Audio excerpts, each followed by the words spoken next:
जय हिंद। दोस्तों, आज हम बातें करने वाले हैं भारतीय संविधान के तहत हमारा जो यानी भारत संविधान सभा जो है, भारतीय संविधान सभा के मुख्य पहलुओं को हम लोग देखेंगे और समझने का प्रयास करेंगे तथा इनसे संबंधित किस प्रकार से प्रश्न बना करते हैं, आइए जरा उन्हें भी समझने का प्रयास करते हैं। जैसा कि पता होगा, हमारा भारतीय संविधान कोई एक दो दिन का संविधान नहीं बल्कि कई वर्षों इसमें लग गए थे। और आपको पता भी होगा कि संविधान बनने में कितना वर्ष लगे, कितना समय लगे। जैसे कि संविधान बनने में 2 वर्ष 11-18 दिन कह देते हैं। और इसके पीछे भी कुछ दोस्तों बहुत पुराना इतिहास जुड़ा हुआ है। जैसा कि हम जानते हैं, ब्रिटिश ईस्ट इंडिया कंपनी हमारे भारत में व्यापार करने के वास्ते आई थी और आगे चल करके हुआ यूं कि ये ब्रिटिश कंपनी जो है दोस्तों भारत में शासन करने लगते हैं। और दोस्तों, जैसे ही भारत में शासन करने लगते हैं तो इनके प्रशासन चलाने के लिए ब्रिटिश संसद में समय समय पर विभिन्न ये एक्ट यानी अधिनियम पारित किए गए और वहाँ से शुरू हो जाता है इस संविधान सभा के विकास का दौर, सिलसिला वहाँ से प्रारंभ हो जाता है। यदि हम इसके पीछे के पन्नों को उलट करके बारीकी से अध्ययन करेंगे या देखेंगे तो पता चलेगा कि यह कहानी 1773 के रेगुलेटिंग एक्ट से प्रारंभ हो करके ये 1947 तक स्वतंत्र भारत के अधिनियम तक चलता है। इसके बाद पुनः हमारा संविधान बनने की जो प्रक्रिया है वो शुरू हो जाती है। और जो यह पूर्ण रूपेण कब तक मतलब चलता है, आपको पता होगा कि 26 नवंबर 1949 तक यह प्रक्रिया चलता है। तो आइए जरा उनसे संबंधित और कुछ प्रश्नों को समझते हैं। इससे पहले और ये देख ले, यह जो दोस्तों 1773 से लेकर के 1947 तक यानी कि ब्रिटिश सरकार द्वारा जो यह अधिनियम बनाया जाता था, इसमें 2 प्रकार के आप समझेंगे, इसको 2 मतलब रूप में समझेंगे। एक होगा आपका ये ब्रिटिश कंपनी का शासन, एक होगा कंपनी का शासन और एक होगा ब्रिटिश क्राउन का शासन यानी कि ब्रिटिश ताज का शासन।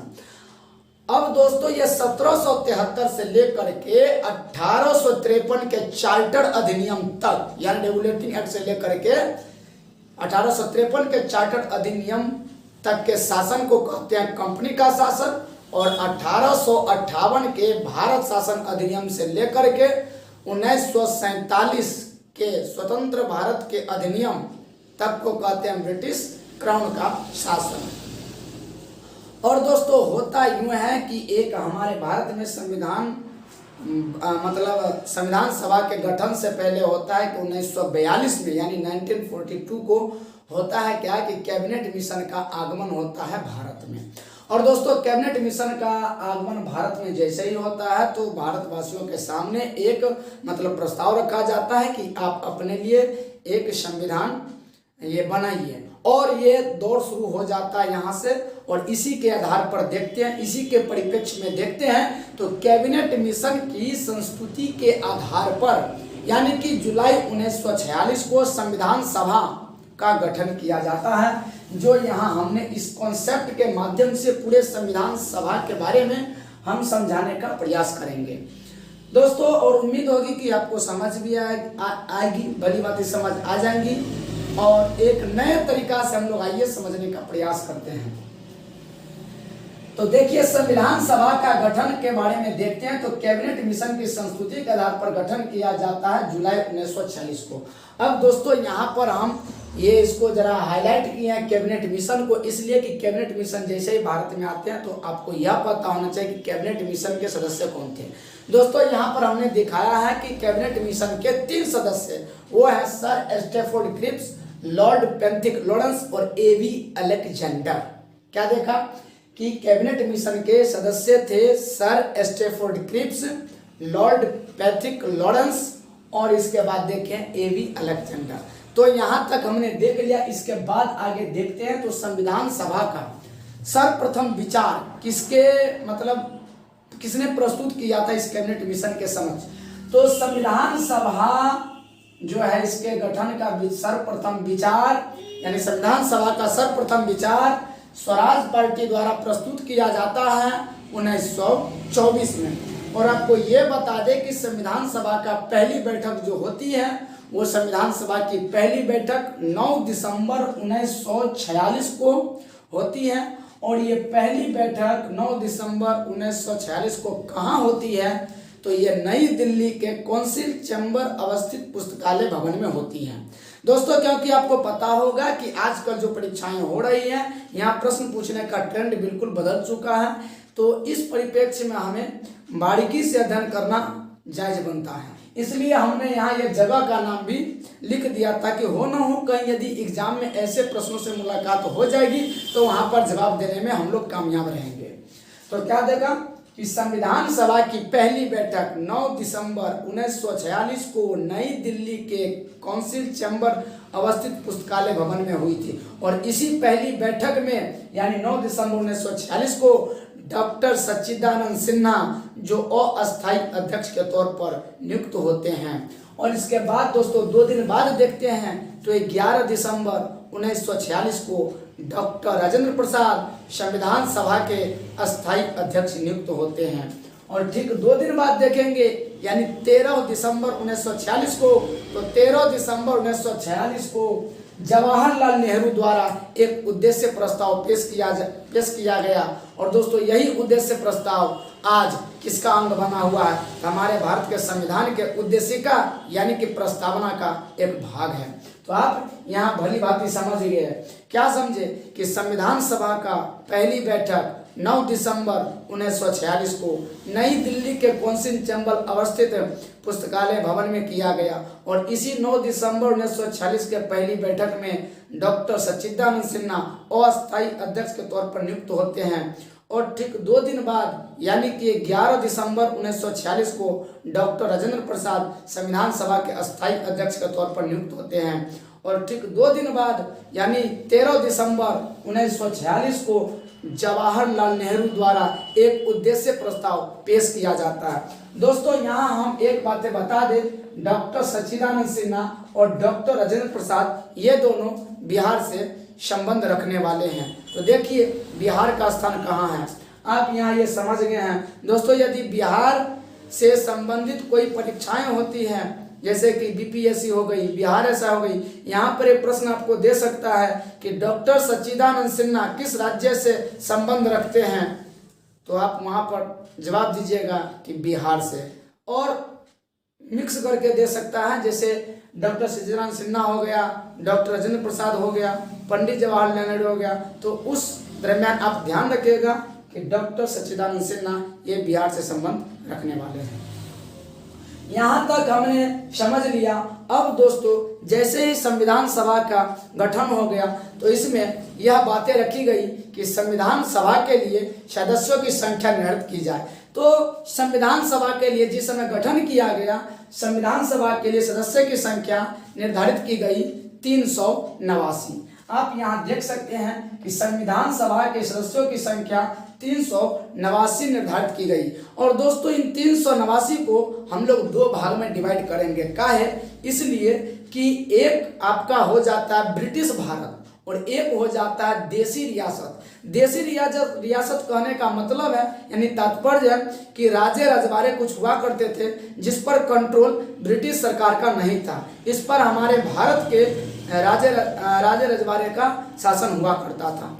तो दोस्तों इस दरमियान देखते हैं तो 389 में आप देख सकते हैं ब्रिटिश भारत के लिए कुल 296 सीट निर्धारित किया गया। ब्रिटिश भारत के लिए संविधान सभा के 389 में से ये 296 सीट निर्धारित किया गया, यानी सदस्यों की संख्या 296 निर्धारित किया गया। अब दोस्तों इस 296 में हम देखेंगे ब्रिटिश प्रांत के लिए कितना और चीफ कमिश्नरी क्षेत्र के लिए कितना। दोस्तों यदि आपको यह समझ में नहीं आ रही होगी कि ब्रिटिश प्रांत और चीफ कमिश्नरी क्षेत्र ये दोनों अलग अलग क्यों लिखा गया, तो जैसे कि आप यदि कोरिलेट करते हैं, एक संबंध स्थापित करते हैं, तो इस प्रकार करते हैं कि हमारा भारत राज्यों का संघ है। हम जानते हैं कि भारत में 28 राज्य है और ये भी पता होगा कि 8 केंद्र शासित प्रदेश है। तो किस प्रकार देख लिए कि ये राज्य और संघ शासित प्रदेश, उसी तरह से यहाँ पर संबंध स्थापित कीजिए कि ब्रिटिश प्रांत यानी राज्य के रूप में ब्रिटिश प्रांत और चीफ कमिश्नरी क्षेत्र था। तो ब्रिटिश प्रांत से 292 सदस्यों की संख्या निर्धारित की गई और ये चीफ कमिश्नर क्षेत्र के लिए 4 सदस्यों की संख्या निर्धारित की गई। इस प्रकार से 389 में से 296 ब्रिटिश भारत का सदस्य की संख्या निर्धारित किया गया, जिसमें 292 हो गया ब्रिटिश प्रांत के लिए और 4 हो गया चीफ कमिश्नरी क्षेत्र के लिए। अब दोस्तों बाकी जो बच गए 93 सदस्य वो देशी रियासत से चुन करके आते थे।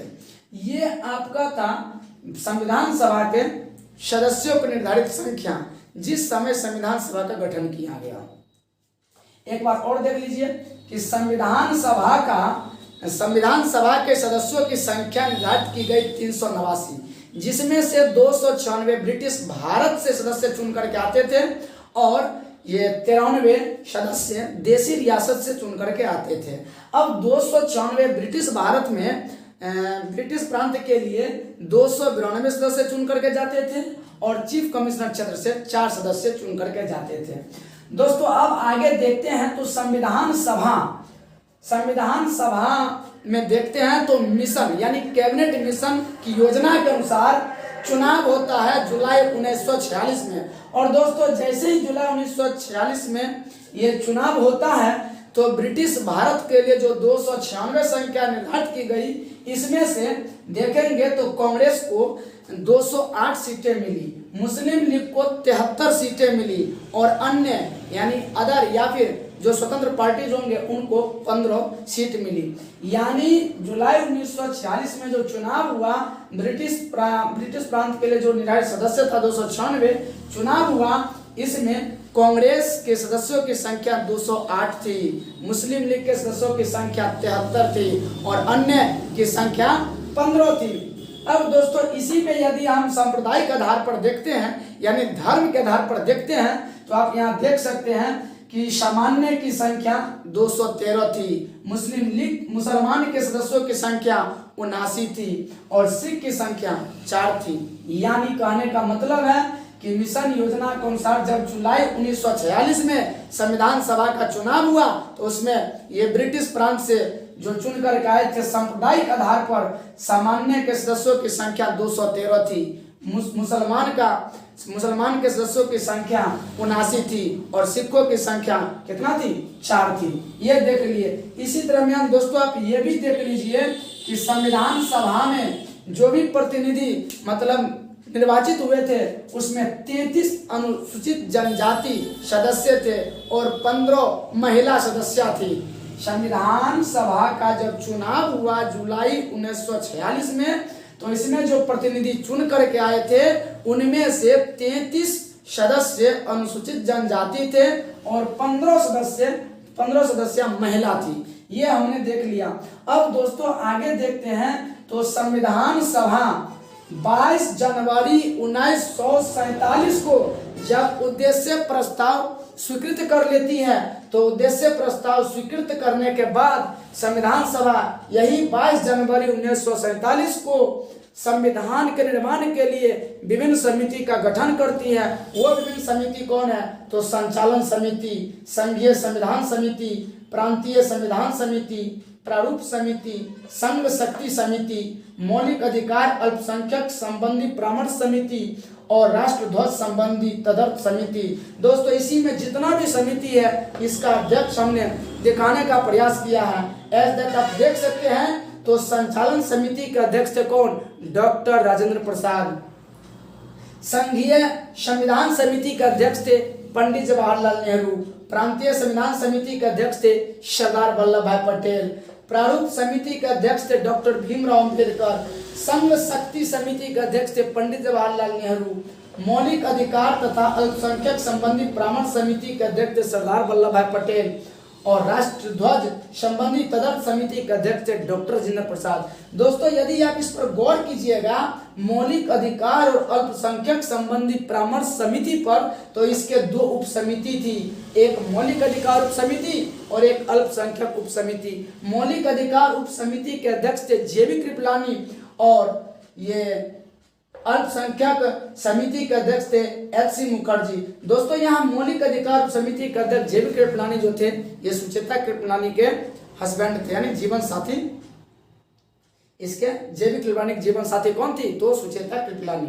अब दोस्तों हम आगे देखते हैं, तो आगे चल करके पता चलता है कि संविधान सभा का पुनर्गठन किया जाता है 31 अक्टूबर 1947 को। दोस्तों यदि आपको यह बातें नहीं याद रहती है कि संविधान सभा का पुनर्गठन किया जाता है 31 अक्टूबर 1947 को, तो ध्यान रखिएगा कि हमारे भारत में जितना भी स्वतंत्र होने के बाद जो भी राज्य कुछ क्षेत्र मतलब इधर उधर बटे हुए थे, इनको एक करने का काम किया था, यानी पूरे एकीकरण करने का काम किया था सरदार वल्लभ भाई पटेल। इसलिए तो गुजरात में ये आपका उनका मूर्ति स्टेचू बना हुआ है, जिसे स्टेचू ऑफ यूनिटी कहते हैं।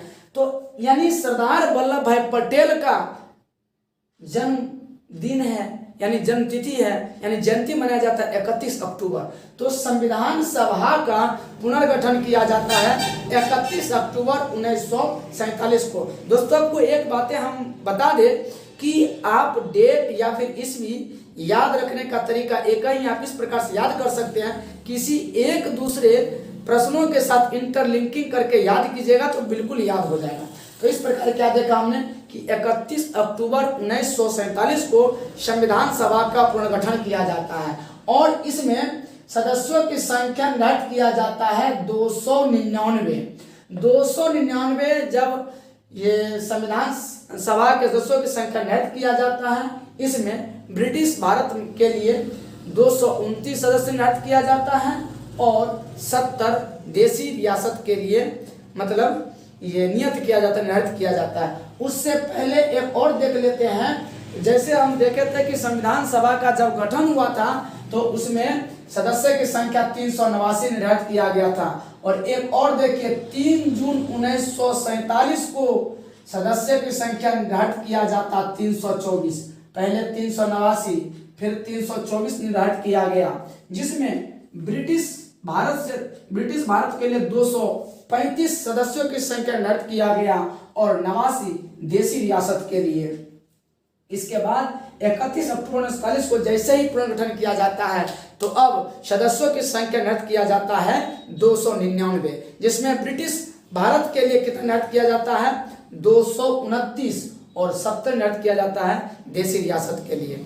एक बार और पुनः देखिए ताकि आपको याद रहेगा। क्या देखा हमने कि संविधान सभा का जब गठन हुआ तो उस समय संविधान सभा के सदस्यों की संख्या निर्धारित की जाती है 389, जिसमें ब्रिटिश भारत के लिए कितना सदस्य की संख्या निर्धारित किया जाता है 296 और देशी रियासत के लिए कितना किया जाता है 93। 296 में ब्रिटिश प्रांत से चुन करके आते थे कितना 292 और 4 चीफ कमिश्नर क्षेत्र से। इसके बाद आगे देखे थे तो 3 जून 1947 को संविधान सभा के लिए निर्धारित सदस्यों की संख्या कितना किया गया तो 324 में 235 ब्रिटिश प्रांत के लिए निर्धारित किया गया और 89 देशी रियासत के लिए निर्धारित किया गया। इसके बाद जब 31 अक्टूबर 1947 को संविधान सभा का पुनर्गठन किया जाता है, इसमें 299 सदस्यों की संख्या निर्धारित किया जाता है, जिसमें 229 ब्रिटिश भारत के लिए निर्धारित किया जाता है, ब्रिटिश प्रांत के लिए, और 70 देशी रियासत के लिए निर्धारित किया जाता है। अब दोस्तों आगे देखते हैं तो संविधान सभा का 3 वाचन चला था, प्रथम वाचन, दूसरा वाचन और तीसरा वाचन। दोस्तों यहाँ पर 3 वाचन कहने का तात्पर्य हम देखते हैं कि जैसे अभी हमारा भारत में वर्तमान में संविधान है, ये संसद है, तो संसद दोस्तों संसद बनने से पहले यही संविधान सभा सुचारू रूप से काम करती थी। जैसे संसद है, संसद के कई सत्र चलते हैं, जैसे शीतकालीन सत्र, मानसून सत्र, बजट सत्र। तो समझिए उसी प्रकार से संविधान सभा के प्रथम वाचन चला था, दूसरा वाचन चला था और तीसरा वाचन चला था। तो संविधान सभा का पहला वाचन कब चला था याद रखिएगा, 4 नवंबर से 9 नवंबर 1948, यानी कुल 5 दिन चला था वाचन। संविधान सभा का पहला वाचन चला था 4 नवंबर से 9 नवंबर 1948 के बीच चला था। दूसरा वाचन चला था 15 अक्टूबर 1948 से 17 अक्टूबर 1949, यानी एक साल 1 वर्ष 2 दिन एक्स्ट्रा है। तो 15 अक्टूबर, यहाँ 17 अक्टूबर है, तो 15 अक्टूबर 1948 से 17 अक्टूबर 1949 तक संविधान सभा का दूसरा वाचन चला था। और तीसरा तो बिल्कुल आसान है कि 26 नवंबर 1949 को संविधान सभा का तीसरा वाचन चला था। और आपको पता होगा कि 26 नवंबर 1949 को ही संविधान को पारित किया गया। 26 नवंबर 1949 को पारित किया गया। और दोस्तों लागू कब किया गया संविधान को? 26 जनवरी 1950 को। अब दोस्तों एक बातें समझ में नहीं आ रही है कि 26 नवंबर 1949 को जब संविधान को समर्पित कर दिया गया, यानी कि पारित कर दिया गया, तो क्यों नहीं 26 नवंबर के बाद, 26 नवंबर के जस्ट बाद या फिर 26 नवंबर से लागू किया गया? इसलिए क्योंकि 26 जनवरी का दिन ऐतिहासिक था। इस ऐतिहासिक दिन को याद करने के लिए 26 जनवरी का दिन रखा गया। और 26 जनवरी 1950 को उस दिन से लागू हो जाता है 26 जनवरी, और उसी दिन से हम लोग गणतंत्र दिवस मनाते हैं। दोस्तों आपको पता होगा कि 26 जनवरी 1930 को भारत के लिए पहला स्वाधीनता दिवस मनाया जाता है। और उसी दिन से निर्धारित किया गया कि प्रत्येक 26 जनवरी को हम लोग स्वतंत्रता दिवस, स्वाधीनता दिवस मनाएंगे। और दोस्तों होता यूं है कि 26 जनवरी 1930 से मनाया जाना प्रारंभ हो गया। और आगे चल करके पता चलता है कि जब मतलब ब्रिटिश, यानी जब ब्रिटिश वासियों ने हमारे देश को आज़ाद किया, तो वह तिथि निर्धारित किया गया 15 अगस्त 1947। और तब से यानी 1947 से हम लोग मनाना शुरू किए 15 अगस्त को स्वाधीनता दिवस, यानी स्वतंत्रता दिवस। तो यह सिलसिला चला 1930 से लेकर के 1947 तक चला।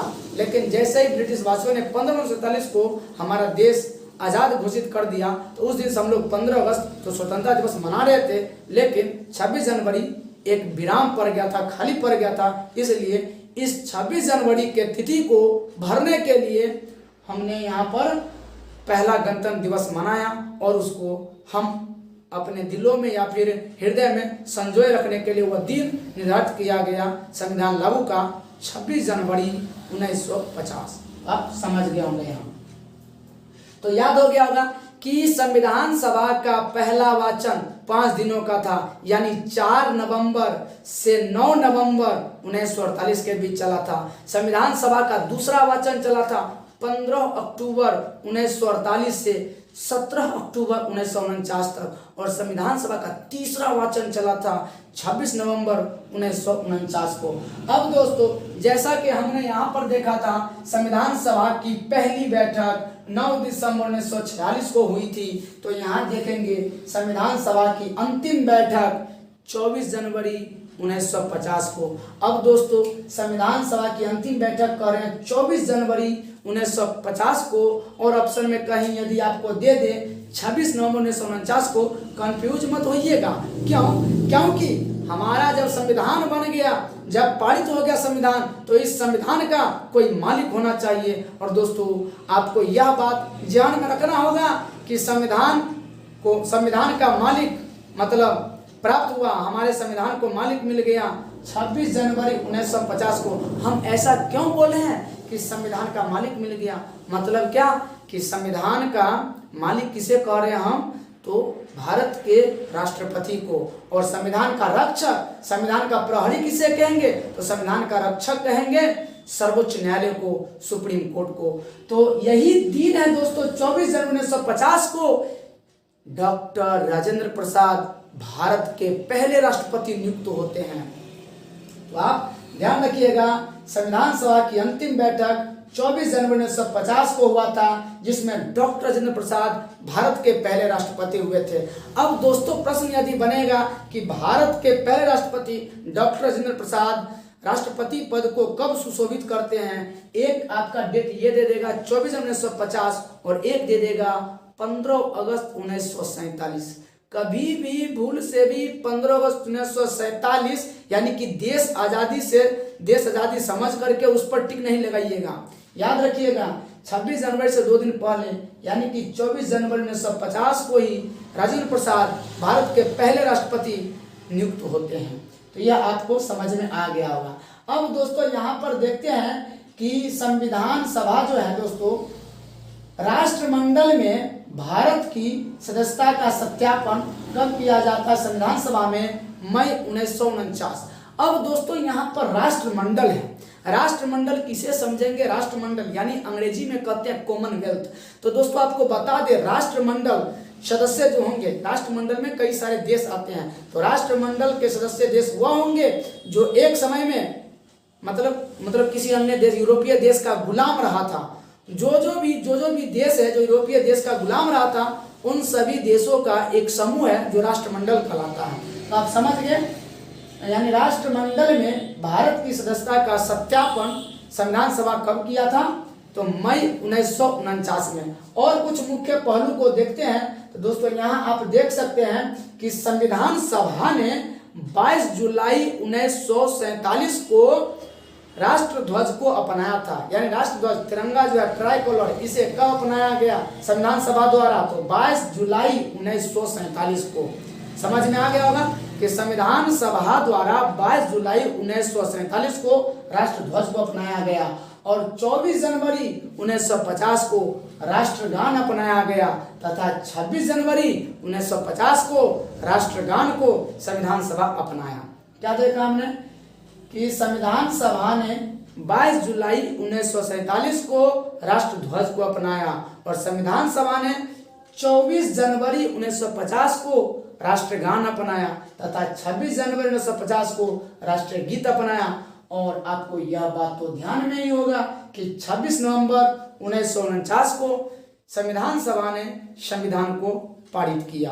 तो यह तो हम कुछ मुख्य पहलू देख लिए और छोटा छोटा कुछ बच जाता है टू द पॉइंट, जैसे कि हमारा भारत संविधान बन करके तैयार हुआ था, इसमें कितना समय लगा था? यानी संविधान निर्माण प्रक्रिया में कुल समय कितना लगा था? तो 2 वर्ष 11 माह 18 दिन।